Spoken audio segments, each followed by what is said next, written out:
What's the best example of get stuffed money you've seen? I'm an employment and contract attorney, and in my younger days, I was a core counsel for a large hospital. We were in the midst of a fundraising campaign and were a few million from our goal. Got a call from a wealthy, youngish guy, offered to cover the remainder plus 10% with two stipulations. He used to work at the hospital when he was younger and made it rich with a medical device company he started. So he wanted a voting member board seat, and he wanted to fire this vice president who was his supervisor when he worked there and made his life miserable.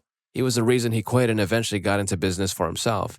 Took it to the board and CEO. They agreed to the board seat. I couldn't advise them to allow the firing for liability purposes. However, the CEO decided to reorganize certain departments and, coincidentally, this VP's position was eliminated. The new board member chaired the committee that made the call on the reorganization and informed the VP of the changes. That was the biggest get-stuffed long-term grudge I ever saw.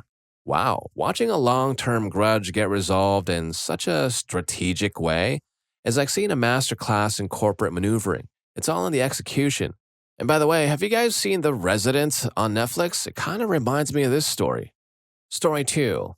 I worked at a high-end eco-resort some time ago. We spent weeks preparing for some guest who'd booked up half the resort for him and his family, doing a bunch of renovations and changes in the cabins and rooms because this guy was very picky, but he was spending a lot, so whatever. We even rebuilt the motor on another boat and outfitted it for downrigging because they needed 3 fishing boats. So this guy shows up for his reservation, and the first thing he does is start shouting at the girl at the front desk.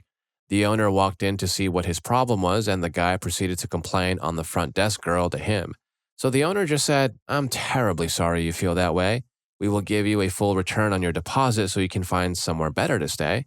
The guy's face goes white and he starts apologizing and pleading with him, but the owner didn't care. The guy had to go out to the parking lot and explain to his entire family how his garbage temper messed up their 1-week vacation, and they'd have to find somewhere else to stay. The owner couldn't care how much extra money he had spent. He wasn't taking that, and more importantly, he wasn't going to make the staff take that shift. He wasn't my favorite boss, but that is something I respect. Story 3. My friend's mother-in-law has a wonderful home on Cape Cod. It's not one of those huge McMansion eyesores that started showing up in nearby towns in the 1980s. It's just a very comfortable, well-designed 3-bed, 2-bath house on a hillside, with lots of beautiful hand-hewn woodwork and an incredible view of the coast just a couple streets downhill. The house was built in the mid-1950s, and while there aren't many strict legal boundaries regarding what can and cannot be built, renovated, expanded, or demolished, the folks in this community have been happily coexisting so well for the past 75-plus years that you can count the number of incidents on one hand, and everyone knows who tried to do what with their house or their land. The neighbor who lived on one street downhill between my pal's mother-in-law and the coast sadly passed away during 2020, and because his children had moved away, the property went to market, and it was immediately snatched up well over asking price by some Boston-based tech bro.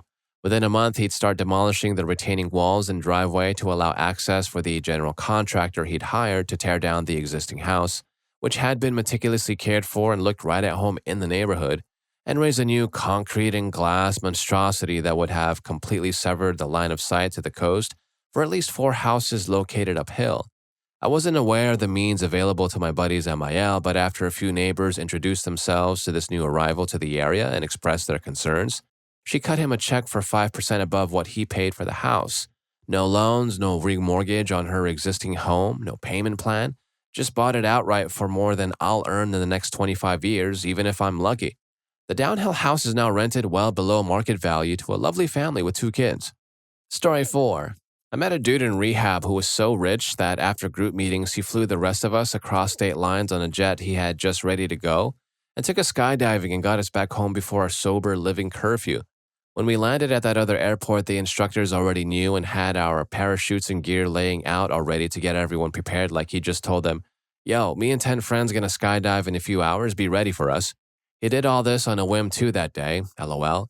Some of the people totally had warrants and were not supposed to travel at all, especially across state lines, so the house manager was not happy. And that dude was a homie. Some of the other people totally tried to use his generosity, but I genuinely just like that dude. He tried to buy me dinner, but I refused to not pay my half because he was just so generous and caring. I felt bad.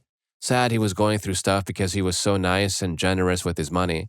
I went to his giant, expensive Orange County mansion with him too, and he made me the best steak I've ever had in my life. I hope he's doing good. Story 5.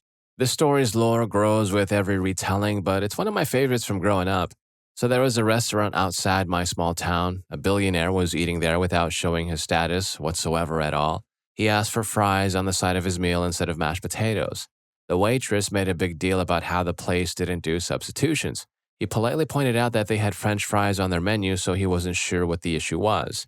She reiterated that mashed potatoes was the assigned side for his meal and they wouldn't switch it. He escalated to a manager who said fries were no problem. That probably would have been the end of it, but the waitress wouldn't let it go, lecturing him throughout the meal, doing the thing where you talk loudly about someone within earshot of them, really talking to them, just generally being obnoxious for no reason, making a big deal of nothing. So he quietly bought the restaurant for twice what it was worth, allowing the owners to retire early and fire this woman. Yikes. So, the moral of the story? Never ever underestimate the power of a billionaire with a craving for fries. Story 6. About 20 years ago, I worked the flight line at a FBO, basically a place at the airport where private planes park and get service, etc. I worked at a more upscale FBO, so we mostly handled citations, Gulfstreams, and the like, private jets. One day, a customer who was repeatedly described to me as the Prince of Saudi Arabia came in on his personal DC-10.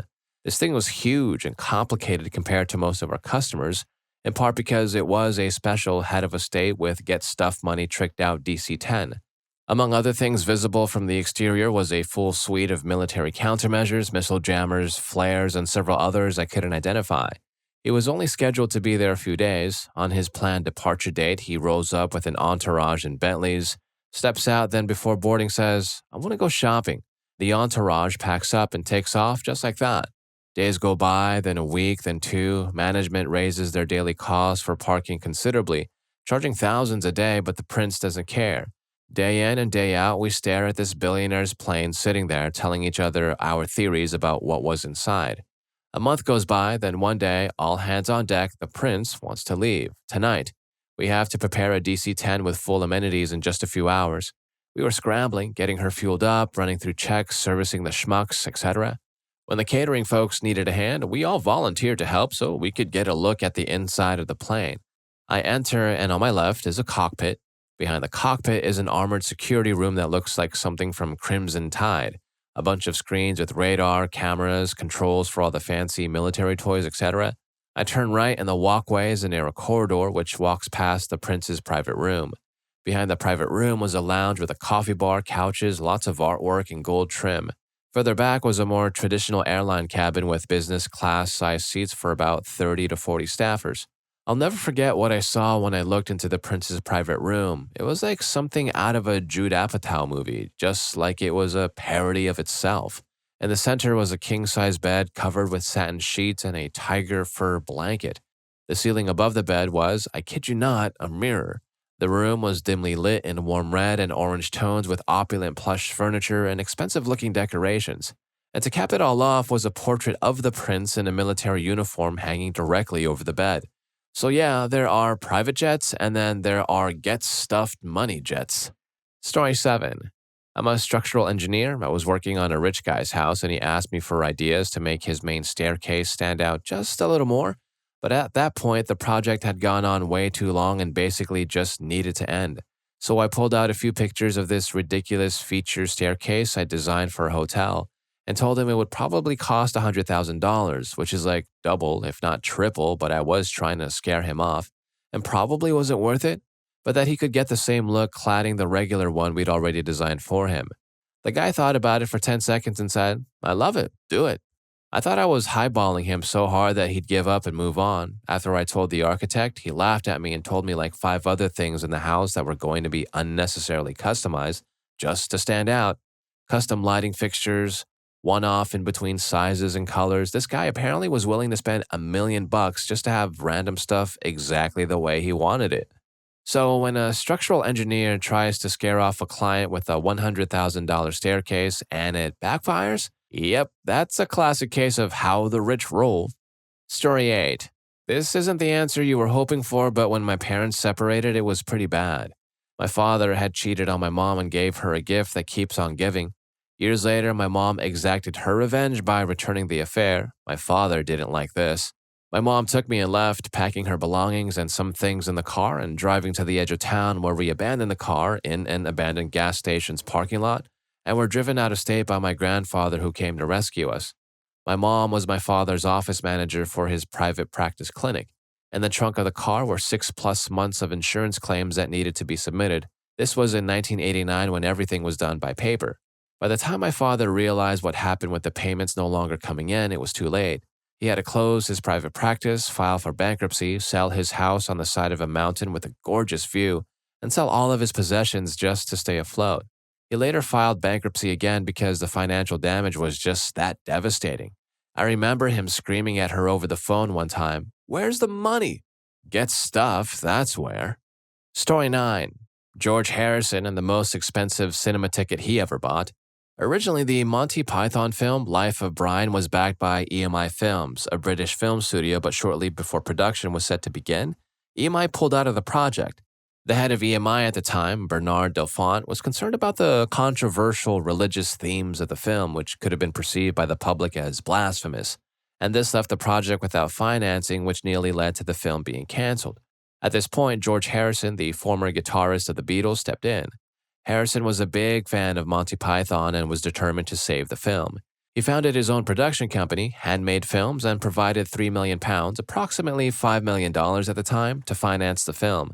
Harrison even went so far as to mortgage his own house to raise the necessary funds. He later jokingly explained that he made the film because he really wanted to see it, leading him to describe the film as the most expensive cinema ticket he ever bought. Story 10. My boss is ultra wealthy. Dude lives up the hill from Dr. Dre and was friends and neighbors with Tom Brady, among other people.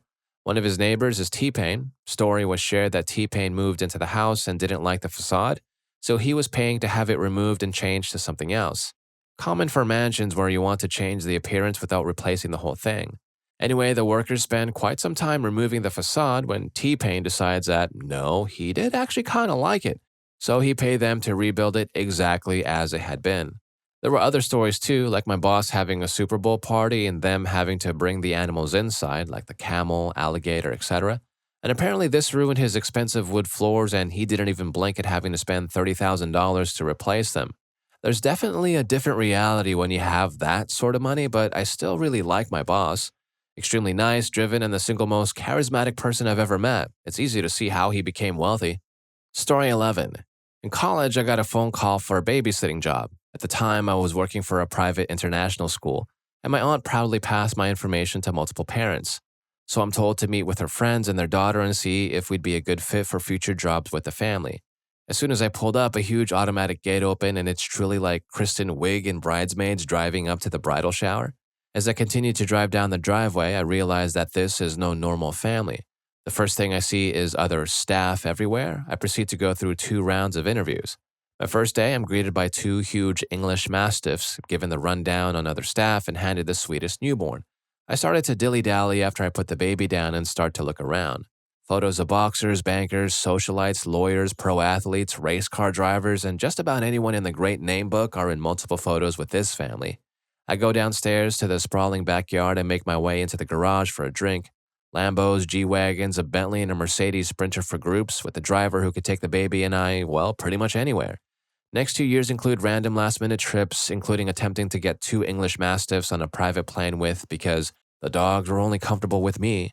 This job included amazing trips, great pay, free stays all the time, amazing meals, free private concerts with extremely talented musicians and artists, chefs from Michelin star restaurants cooking for dinner parties in their home, and the best closet clean-outs ever. Things get dark 2 years in, and due to behavior and activity, one of the parents was let go from their job. While the family's trying to piece everything back together, I questioned what my job looked like. I'm doing laundry and find a crumpled paper with my boss's full name on it. These people are heirs and their name goes back farther than I can fully explain here, let alone type out. Needless to say, my bosses were transferred to another state, and eventually country because they could work at any office worldwide essentially. The only thing it came down to was, what office can handle this couple and how much do we actually need them? This was a very sticky situation considering their family owned the business in which they worked. Basically, they had and still do have to keep the family around because they're the direct and final heir. So now they bounce around and continue to make millions off of the family business they can't be fired from. And trust, they were easy to work for, but wild. I can't imagine what the company has to deal with and seeing their behavior. I just feel so bad for their crisis management person. I was able to see someone do a few lines and then rip every camera on their property down and throw them in the pool because they thought the company was listening in. But still, what would they do? Fire them? Nope. Why? Because they own the place and have get stuffed money. That's why. Story 12. I've done this before. I used to live out of my car so everyone thought I was broke. Literally everyone. However, I was doing medical research, so I was making like 5K to 10K within 1 to 2 months. They give you a place to sleep and free meals throughout the whole study. So I didn't see a reason to have an apartment when I was traveling from state to state, only sleeping in my car for a maximum of 2 weeks before I got free room and board. Then 2020 hit, and like everyone else, I got money making the same I was making before. So I just relaxed and enjoyed life. I lived in my car so I would be by the river enjoying it to myself. Maybe 1 or 2 people would walk by, but no one went outside during 2020, so I had the outdoors mostly to myself. People in my city started seeing me as homeless since I was being seen more and more. Then, during the end of 2020, I knew the money was about to run out, but the medical studies were not going to open back up till maybe 2 or 4 months later. So I got a job as a baker in a bakery. It started out fine. I did what I was told, kept my head down low. Then drama started to happen and some people quit.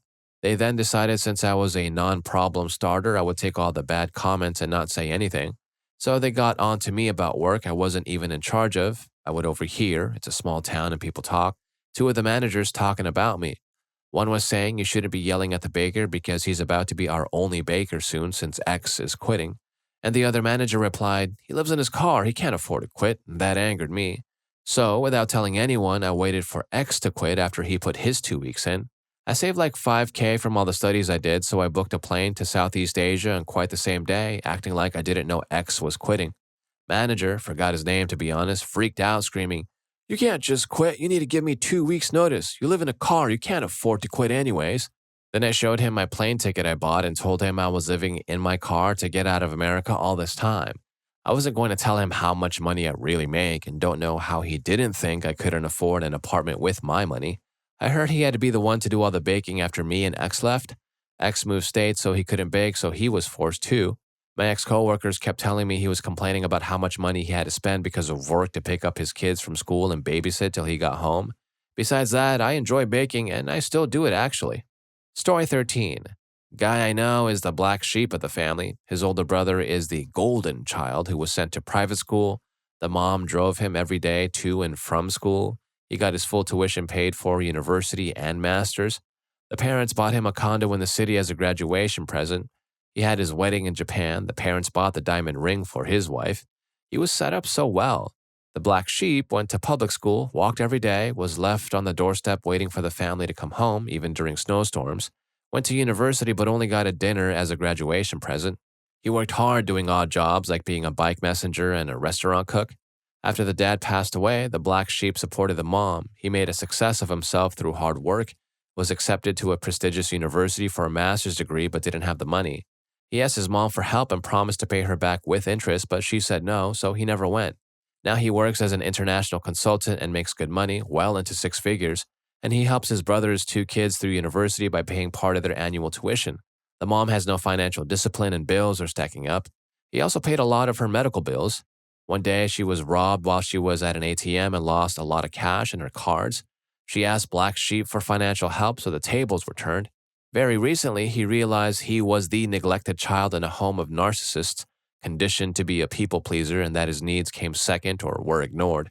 So when she asked for money again, he didn't say no like she had. He just deposited some cash into her account and never spoke to her again. Now she asks everyone where he is and why he never calls or writes to her. She can only catch glimpses of him on social media, living his best life, traveling the world, living on his own terms, paying for everything himself, carries no debt, has fun in exotic places, and feels zero guilt. Success truly is the best revenge. And if you're enjoying the video, please don't forget to hit that subscribe and like button for more videos just like this. Story 14. Not a case of genuine get stuffed money, but a lesser situation that sticks out in my mind.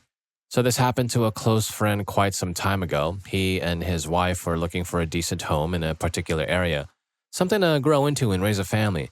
Didn't ever find what they were looking for, so they bought a nice-sized parcel of rural land after doing a ton of homework and built a home on it. They were self made, they paid cash for it all, owned it lock, stock, and barrel. They built it up over the years so it wasn't all at once. They also were a bit creative and liked to work on different art projects, eventually had a couple of workshop garages, liked to paint the place different contrasting colors, had a garden out front, etc. Not ugly, but it wouldn't be considered normal. It was pretty out of the way at the time, so no real big deal. Practically no neighbors, very minimal zoning and permit laws. That's one of the reasons they chose that land plot in the first place. Fast forward 25 years, the entire area is becoming developed. Their kids are grown up and moved out. A massive housing development now encircles their property like a big old lopsided U shape nearly surrounding it. And they started to get by the development owners as well as their HOA representatives plus lawyers. They said things like, "You're dragging down the value of our development, not our problem if you made a bad investment." Notices are delivered which state, "Your property doesn't conform to HOA guidelines. We're not part of your HOA, so please leave us alone. We'll buy your place out. No, we're not selling." They were half considering it since the kids left, but now they just want to stay on principle. They kept dialing up their legally entitled shenanigans. "You'll need to join the HOA." "No, get stuffed and eat a pineapple. Bother us again and we'll call the cops on you." They get approached by the HOA lawyers via official-looking letters saying, essentially, "In this jurisdiction, we can compel your bank who holds the mortgage to the property to force you to join the HOA and abide by their guidelines. It's the same laws that compel homeowners to carry homeowners insurance for the duration of the mortgage." Earlier, I said state, but I'm unsure if it really is a statewide thing as it was told to me, so I'm going with a more neutral and ambiguous jurisdiction. And they did their research, and apparently in many places you might have bought the property without an HOA, but they can compel you to join one if ever offered, since HOAs increase property prices, and that protects the bank's investment. My friend is like, "Lol, go ahead, compel away, witches." Remember, they bought the place in cash all those years ago, zero mortgage. The development and HOA couldn't do a damn thing. Best use of get stuff money I've ever seen. And last I spoke with them, they were hiring a lawyer to ensure that if the property changes hands, a no HOA exclusion is put into the deed. That way, their kids can inherit or sell it without any HOA nonsense. Story 15. I have to tell my own story here. My parents passed away in a car accident when I was 13, and I landed with a Mormon foster family. They made me do all the Mormon things, baptism, etc., when I was living with them. I never believed in the church, but I went along with it because, well, I didn't have a choice. My biological parents were pretty well off, and they left me with a significant trust fund managed by a non-Mormon lawyer who was a friend of theirs. The rule was that when I was underage, the fund could only be used for education and health expenses. Then once I graduated high school, I would take full ownership of the money at my next birthday. All during my time with the Fosters, they tried to gaslight me into the idea that once I got rights to the money, I would sign it over to them in gratitude for the work they'd done in raising me. Senior year came and they started anticipating what they'd do with the money when they got it. They took out a couple of loans, one for home remodeling, another for a fancy car, all to show off status in the church when they hosted my graduation party in May. But I had other plans. Graduation happened, and then soon after, I went into the lawyer to confirm that I didn't have to sign over the money after all. I was entitled to do whatever I wanted with it. Then my birthday came in July. When we went over to the lawyer's office for signing, he had foresight enough to hire an off-duty police officer to defuse the situation. When I told them they were getting nothing, they were escorted out of the office and I finished up the paperwork without them. The off-duty officer also gave me an escort back to their house so I could pack up my stuff and leave to a safe house. I quit the church, went no contact with the foster family, and haven't looked back. I heard rumors they went bankrupt since they weren't able to pay back the loans they took out. Since then, I used the money to pay for my own bachelor's and master's degree, and last year I landed my dream job. So get stuff, Fosters. I got my money. Story 16. I'm in the military. I'm neighbors with a junior guy. My investments have done well. I learned from bad decisions, and I'm sitting at 6 figures liquid money right now. We all ain't got anything when we start out, though, because the military pays for stuff but doesn't directly pay well until about 5 years in. So my neighbor is not broke but not much disposable income yet.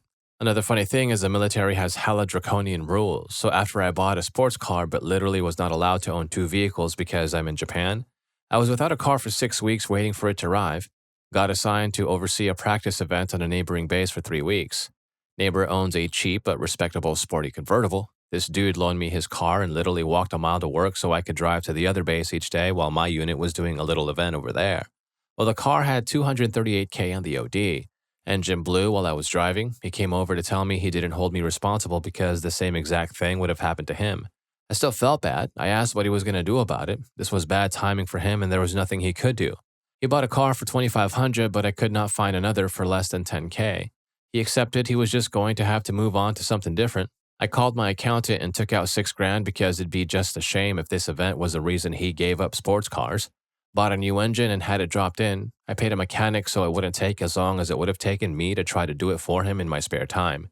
This feels conceited talking about myself, but I am proud of this moment, and when I explained to a fellow friend, I thought, Jesus, if 18-year-old could see 29-year-old me now, I could just take out 6K.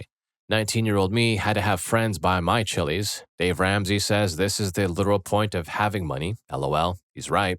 Story 17. Not the best story around, but 12 years ago, my younger brother had some legal troubles and a substance issue, and my family was poor by every definition of the word. We had some very wealthy relatives, and my mom's cousin wrote my mother a check to help pay for legal fees and a rehab facility. The bank told my mother the check was so large it would take between 10 to 14 days to clear and be posted to the account. My mom is hysterical and in tears because if you've ever been poor when you need money, you needed it yesterday. My aunt came down there and tried to get it cleared, etc., and it didn't help. She called her husband and told him the deal and that my mom was her family and she needed to help her family now. Within 5 minutes, the bank manager came out with an updated balance sheet showing the check had been posted and cleared and can be used immediately. Apparently, my uncle called and said every person associated with him would be transferring or closing their accounts by the week's end. Just him and his wife's accounts were worth millions of dollars, and that excluded his children. I thought it was pretty cool. Story 18. My personal minor, but big to me, get stuffed money story. I was employee number 1 for a brand new technology and service line at my company. I built it from the ground up, hired every team member, helped close every major deal, created a global support and engineering team, doubled revenues every year, high margins, literally zero employee turnover, and a microscopic customer churn rate of 0.1%, 1/10 of 1%. I rose to senior director level. Note that me and my entire team were remote or home workers. We supported server and network infrastructure in a dozen data centers around the world, so no matter where we sat, we weren't near our customers or servers. Our customers were in every global time zone, and our service was critical and used by every single worker, all day, every day. Any downtime or glitches that were our fault came with financial penalties. It was intense, but I loved it. Our customers loved us and loved me in particular. I was always a player and coach and got involved in resolving most high visibility issues. Then we got new upper management who hated remote work. For reference, this was in the early 2010s, so our fully remote structure was kind of unprecedented to most traditional managers.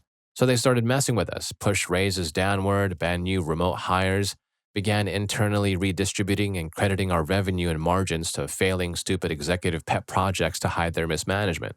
I was essentially rendered ineffective as a manager, so although I was by no means rich, I had enough money to, well, just quit.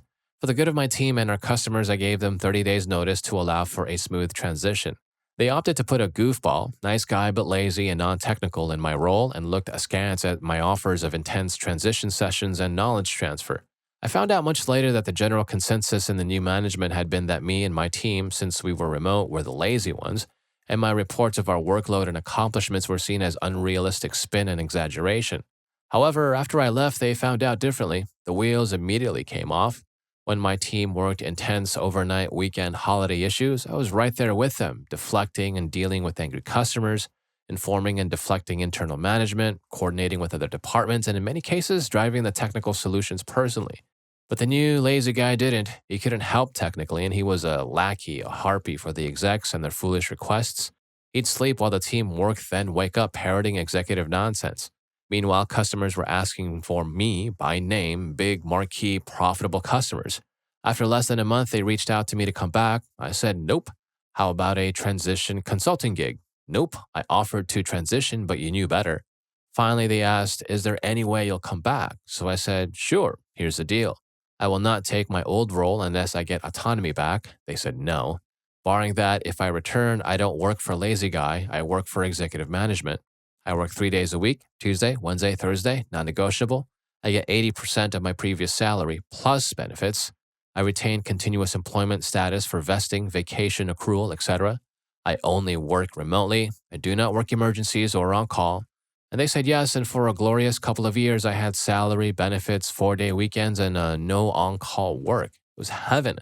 Of course, things change. Lazy guy burned out just from being adjacent to real work. Customers were mad, team was mad, sales team was mad because of mad customers not closing new deals. So they got rid of lazy guy and made me a generous officer to return as senior director, including a return of necessary autonomy to run the service successfully. That didn't last long, so eventually I quit and moved on. Story 19. Here's one that comes to mind. We were in college, and my buddy was talking to a gal that we were friends with, very casually, but he did kind of have a thing for her, and she had a kind of thing for him, but there was a whole backstory involved with her estranged Navy SEAL boyfriend who was quite insane and dangerous. The Navy SEAL boyfriend does not apply to this story, but it was a bit of back information as to why they never hooked up. Anywho, he was being cute and flirty, and she said, "You can't afford me." So he called her bluff and said, "Well, what do you cost?" She said, $2,000 a night. He had just closed out his bank account in his hometown and had the entire contents of his bank account that he had been saving money in since he had his first job. He didn't do a cashier's check, he just took the money in hundreds and shoved it in his wallet. So when she said $2,000 a night, he whipped out his wallet, fanned his money, and said, "I've got you for 3 nights, babe." The best call of a bluff ever in the history of mankind. Of course, it was all in fun. He wasn't serious, nor was she, but still, at the time, it was hilarious. Hell, you have to be 18 every once in a while, you know? You really only have one chance to be 18, so that was his. Mine was to get engaged to my now wife. We've been together for 27 years. That's messed up. I thought I just graduated high school yesterday, but apparently other events have occurred since. I did once buy $175,000 in 802.11g routers from Best Buy once on an Amex to be shipped overnight via Hotshot. That was pretty cool. Long story, quite boring, but interesting to me. Story 20. I am by no means rich, but I did spend a fair amount of money that could be viewed as a big get stuffed. I was in a relationship with a man I was crazy about. When it got serious, we planned to build a home and made a list of everything we each wanted and what was important to us. We put our heads together and thought out the materials, and it was great. It did actually turn out to be emotionally mistreating, and I had spent so much money on the relationship already because he needed me to prove myself to him. With each day, he completely sabotaged the relationship and broke my heart in the process. Well, when we disclosed financials, I showed him all of my income and had no debt. He disclosed a little but was guarded. I did hold back something, but it was a good thing. It was a rather large chunk of money I had set aside for my entire life to spend on something significant or special. We would have had no problem building the home together, but I planned to surprise him with this surprise chunk of money. After the relationship finally ended, I decided to build a home anyway, just like we planned, but just for myself. It will be my future and will not include him. Construction should be finalized in about 4 months. I would have never spent this money on my own before going through what I did with him. Now I recognize that life is short and I deserve it after everything I have been through. My future includes this amazing dream home and his likely never will. Story 21. I met 2 get stuffed money people the same summer, and they're probably the richest people I ever got to spend a lot of time with. So I started a job on a farm when I dropped out of college. The farm was on land rented from a multimillionaire going through a divorce. I'll call him Dave. And Dave owned several restaurants and businesses in the area. He was mad that his wife got the good house in the divorce and he had to live in the mansion on the river next to the farm.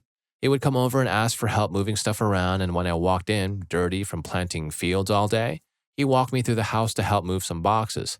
The chandelier in the foyer was handcrafted, and each piece of crystal that hung on it still had been individually purchased and installed, and each still had a tag that described the cut and clarity of each piece. The bedroom had a hot tub inside with a large bay window and deck that hung over the river. Dave said that he had owned the place for a couple of years but never spent more than a day or 2 there, and would sometimes buy stuff and have it sent to his house for storage. He asked if I liked guitars, and when I said yes, he walked me to a room with dozens of boxes.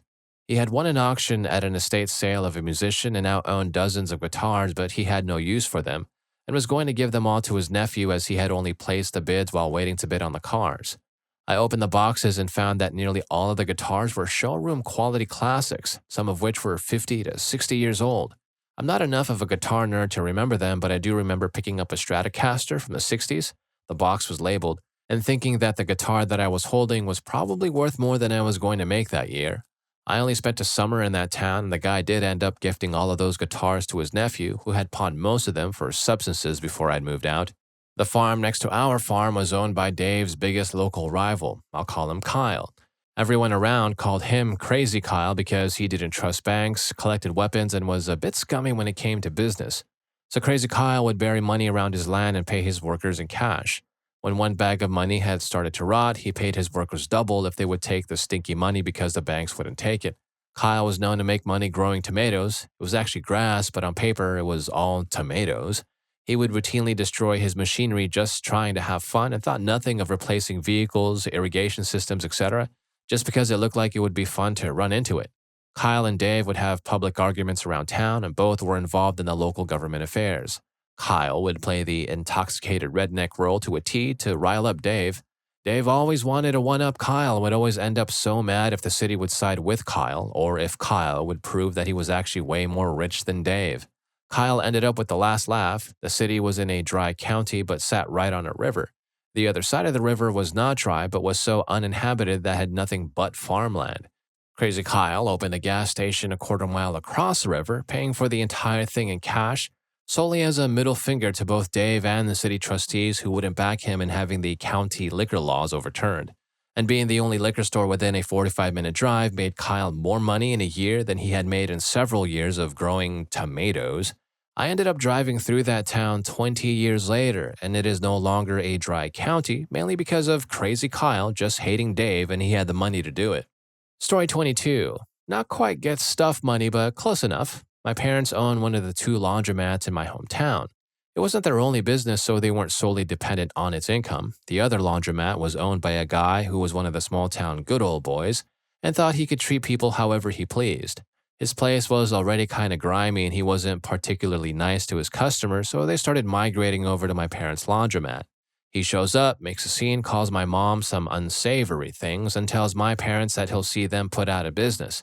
He had always been fairly nasty to them, but this was the final straw for her. My mom was angry and went to the mats. She dropped the prices on all of the machines to the point where we were only breaking even, and she kept them there. He couldn't get anyone in his place, and he couldn't afford to match the prices. Had buddies of his coming in to try and intimidate my parents, and when that didn't work, to try and plead for mercy for the guy. And Dad started to feel bad. He didn't like the guy, but he didn't want to put him out of business either. Mom still wouldn't relent for a while. She stopped short of putting him completely under, but his business never recovered. Most of the customers stayed because it was clean and pleasant. He wound up closing down a couple years later. And if you like these stories, here's more for you. YouTube thinks you're going to love this. I'll catch you in that video.